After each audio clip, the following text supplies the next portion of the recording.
மற்றும் ஒரு இந்தியா பாகிஸ்தான் போட்டி அண்ட் மற்றும் ஒரு இந்தியா பாகிஸ்தான் போட்டியை இந்தியா அதிரடியாக டாமினேட் பண்ணி துவம்சம் பண்ணதை பார்த்துருக்கோம்.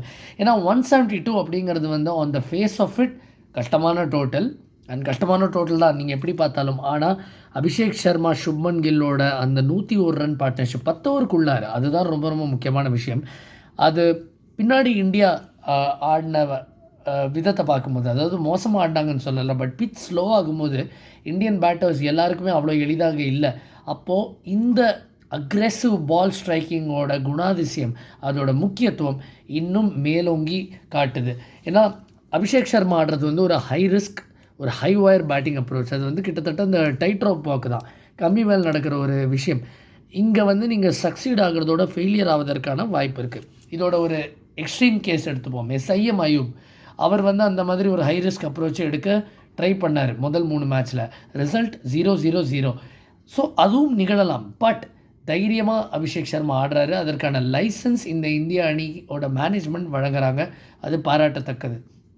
இன்னொரு பக்கம் வைஸ் கேப்டன் சுப்மன் கில் எவ்வளோ இம்ப்ரூவ்ட் T20 பேட்டர் அப்படிங்கிறது நம்ம வந்து லாஸ்ட் 2 சீசன்ஸ் ஆஃப் தி ஐபிஎல்லில் பார்த்துருக்கோம். அவரோட ஸ்ட்ரைக் ரேட் அது மட்டும் ஒரு குறைபாடாக சொல்லப்பட்டது. பட் அதில் வந்து நிறைய இம்ப்ரூவ்மெண்ட், நிறையா கவனம் செலுத்தியிருக்கார். 155க்கு மேலே அவர் ஸ்ட்ரைக் ரேட் கான்ஸ்டண்ட்டாக லாஸ்ட் 2 சீசன்ஸ் அடிப்பதை பார்க்குறோம். அண்ட் கடைசியில் அபிஷேக் சர்மா சொன்னது வந்து இல்லஸ்ட்ரேட் பண்ணுது, எப்படி நீங்கள் வந்து கம்யூனிகேட் பண்ணணும், என்ன முறையில் வந்து நீங்கள் பதிலடி கொடுக்கணும்னு. அவர் வந்து சொன்னார் ப்ரெசன்டேஷனில், நிறைய பாகிஸ்தானி பிளேயர்ஸ் தேவையில்லாமல் வந்து தி கேம் அட் அஸ், எனக்கு அது சுத்தமாக பிடிக்கல, the only way I could give the medicine back was out there on the field. அதை தான் செஞ்சாங்க சுப்மன் கில் மற்றும் அபிஷேக் சர்மா. என்ன ஒரு அற்புதமான ஸ்டோரி. அண்டர் 14 காலகட்டத்திலேருந்து இவங்க ஒருத்தர் நல்ல பரிச்சயம் உடையவர்கள். அண்ட் 2 பேரும் ஒரு ப்ரோமான்ஸ் இருந்திருக்கு, அவங்க ரூம்மேட்ஸாக இருந்திருக்காங்க. அபிஷேக் சர்மா வந்து பல முறை சுப்மன் கில்லோட பேட்டை வந்து இரவல் வாங்கிட்டு போய் ஆடி ரன்ஸ் அடிப்பார், ஒரு லக்கி சாம் அப்படின்னு பார்க்கக்கூடிய ஒரு தன்மை. கபில் தேவோட கோச் தேஷ் பிரேம் ஆசாத் அவரே வந்து இவங்களோட இளம் காலத்தில் பார்த்துட்டு கண்டிப்பாக இவங்க 2 பேரும் இந்தியாவுக்கு ஆடுவாங்கன்னு சொன்னாங்க. அதே மாதிரி இவங்களோட ஏஜ் குரூப் கோச்சான அருண் பேடி சொல்லியிருக்காரு. ஸோ அந்த ப்ராஃபஸி, அந்த ப்ரெடிக்ஷன்ஸ் எல்லாம் இவங்க அந்த கனவு மெய்ப்பட வேண்டும்னு பாரதியார் சொல்வது போல் அதை வந்து நினைவாக்கியிருக்காங்க. அது ஈஸி கிடையாது, பல ஸ்ட்ரகிள்ஸை தாண்டி வந்திருக்காங்க. And demolition job. போலிங்கில் பும்ரா ஆஃப் கலர், ஃபீல்டிங்கில் பட்டர் ஃபிங்கர், சோமத் சோதர், Suryakumar Yadav, T Dilip fielding coach வந்து எல்லாருக்கும் இமெயில் அனுப்பியிருக்காரு அப்படின்னு சொல்லியிருந்தார். பட் இதெல்லாம் தாண்டி ஒரு 100% பர்ஃபார்மன்ஸ் இல்லைனாலும் ஜெயிக்கிறதுக்கான ஒரு தன்மை, ஒரு யுக்தி இந்த அணிக்கு இருக்குது. அது வந்து ரொம்ப ரொம்ப ரேர் குவாலிட்டி. அது எப்போதும் ரொம்ப ஈஸியாக எல்லா அணியும் செய்வதில்லை, இவங்க செய்யறாங்க. அண்ட் தொடர்ச்சியாக அவங்க செய்வதனால தான் ஒரு டாப் குவாலிட்டி அவுட்ஃபிட்டாக பார்க்கப்படுறாங்க. ஏர்லியர் பாருங்கள், டாஸ் அஃப்கோர்ஸ் இந்தியாவுக்கு சாதகமாக போச்சு.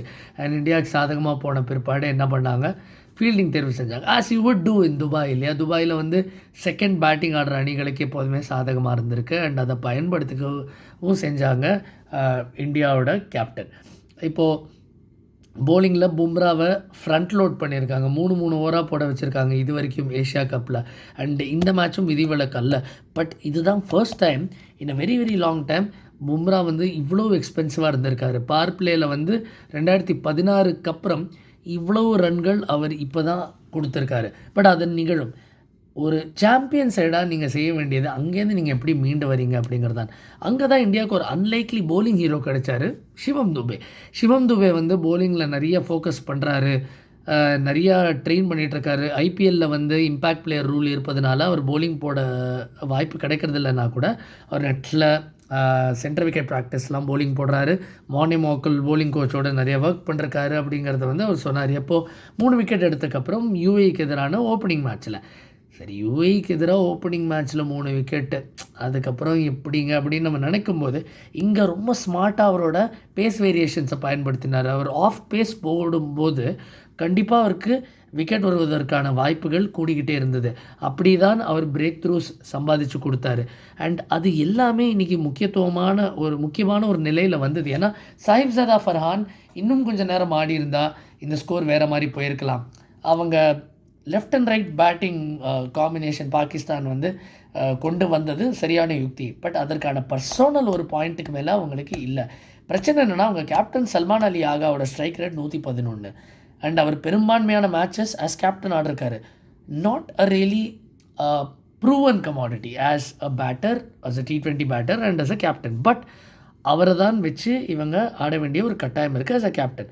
பட் அவர் வர இடம் நம்பர் 4 நம்பர் 5லாம் ரொம்ப கிரிட்டிக்கலான பொசிஷன், வேறு நீங்கள் நிறைய ரன் எடுக்கணும், வேகமாக எடுக்கணுங்கிற ஒரு கட்டாயம். பட் அது நிகழலை.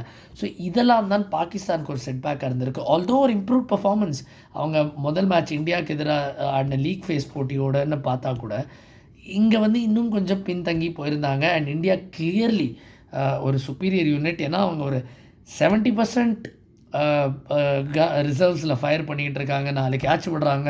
இதெல்லாம் தாண்டி ஜெயிக்க முடியுதுன்னா இந்தியா எவ்வளோ ஒரு வலிமையான அணி. அதனால தான் நான் காமெண்ட்ரியில் அதை குறிப்பிட்ட அதே ஒரு விஷயம் தான் இங்கே நான் திரும்ப வந்து ரிப்பீட் பண்ணுறதுக்கு கடமைப்பட்டிருக்கேன்.